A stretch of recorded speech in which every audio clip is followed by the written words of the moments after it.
All right, hey, welcome to the Coding Zoo. If this is your first time joining, my name is Shane. Our goal at the Coding Zoo is to help others learn how to program like yourself. In today's lesson, we're going to cover the items listed right here. If you are not familiar with those items, hey, no worries, stick around. We're going to jump right in.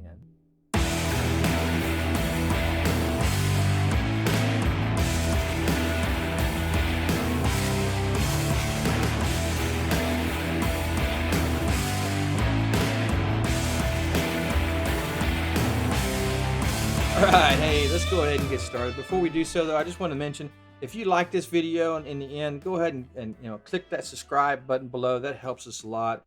Go ahead and tell others about the Coding Zoo and our goal to help others learn how to program. If you do like this video, click the like button. And if you don't, in the end, click dislike and just leave us a message. Let us know how we can improve. Leave us a message. Let us know if you have any questions. Our goal is to help others learn how to program like yourself. So we will get back in touch with you. Let's go ahead and jump into today's lesson.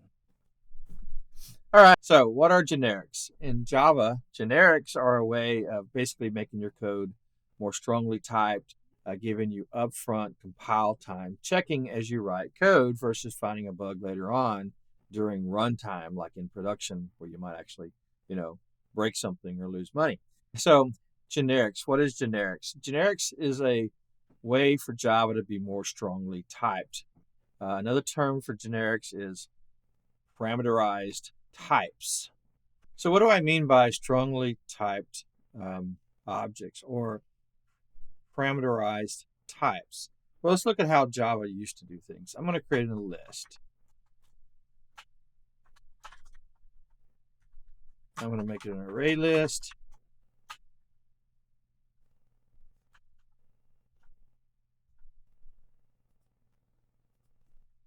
So in my grades, I'm going to add a grade. Let's say I got a 99.5.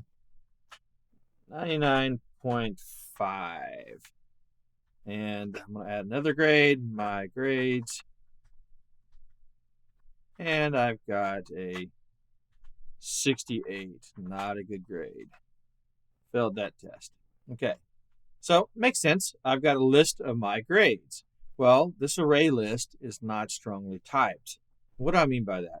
What I mean by that is later on, I can add other things to this array list that aren't integers or doubles. I can add string and add a string to it. Now, why is that bad? Well, this is a list of my grades. This is not a list of my names. So allowing for me to add strings to it is not a good thing.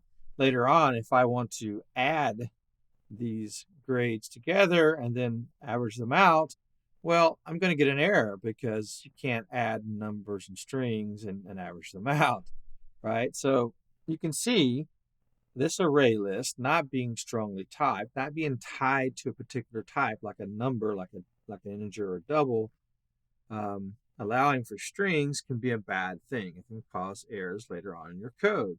So how do we fix this? Well, that's where generics come in. So generics, again, is a parameterized type. So array lists are now parameterized types. So I can create, I'm going to erase this. I'm going to create this array list differently.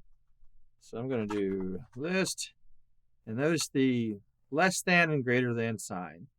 That's how I specify what type I want my parameters to be for this list. So in this case, I'm going to do double.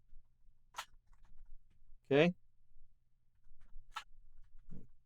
Equals new array list. And again, I've got the diamond. I've got the less than and greater than sign. Now, I could go ahead and put double here, but because I have it over here on lists, it's somewhat implied and redundant. So I'm not going to do that. All right. So having the less than and greater than sign allows me to specify what will my parameters be that I pass to this list, to this array list. This is called a parameterized type or generics. Okay, so now if I do my grades.add, I'm going to do 98.5 again, And let's do my grades.add. I'm going to do string. Now what happens? Well, as you can see there, it's underlined in red. And if I try to build it, well, if it hurries up and builds, it's going very slow. I've got an error. No suitable method found for add string.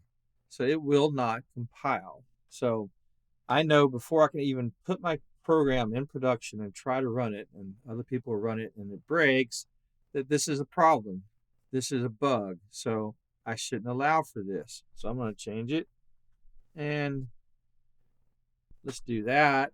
And there we go. Now it will compile. So there you go. This is what a generic is. This is what a parameterized type is. Now, all of your data structures in Java now pretty much use generics.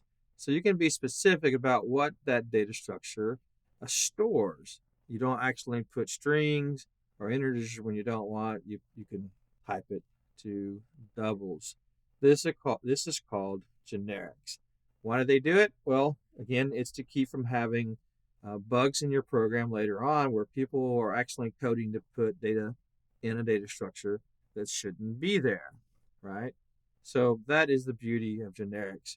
It forces upfront that you use that data structure the way that data structure was intended by putting the right values in the data structure. Now, that's it. That's pretty simple. You can do it with array lists, you can do it with hash maps. All of your data structures in Java support this. And not only are these supported by most data structures in Java already, but you can also build your own objects that support parameterized types, that supports generics. So we'll get into that in our next lesson. All right, so hey, that's it for today. I hope that makes a lot of sense. If you have any questions, leave us a message below. If you haven't subscribed yet, go ahead and click subscribe below and click that bell icon. That helps us out a lot. We really appreciate it. Let others know, if you enjoyed this video, let others know about our YouTube channel. Send them our way. We really appreciate it. If you like the video, also click like. If you dislike, click dislike too. Leave us a message. Let us know how we can improve. Leave us a message. Let us know if you have any questions. We'll definitely get back to you. So that's it for today. I just want to say thank you, and I hope you have a great week, and we'll see you next time. Bye.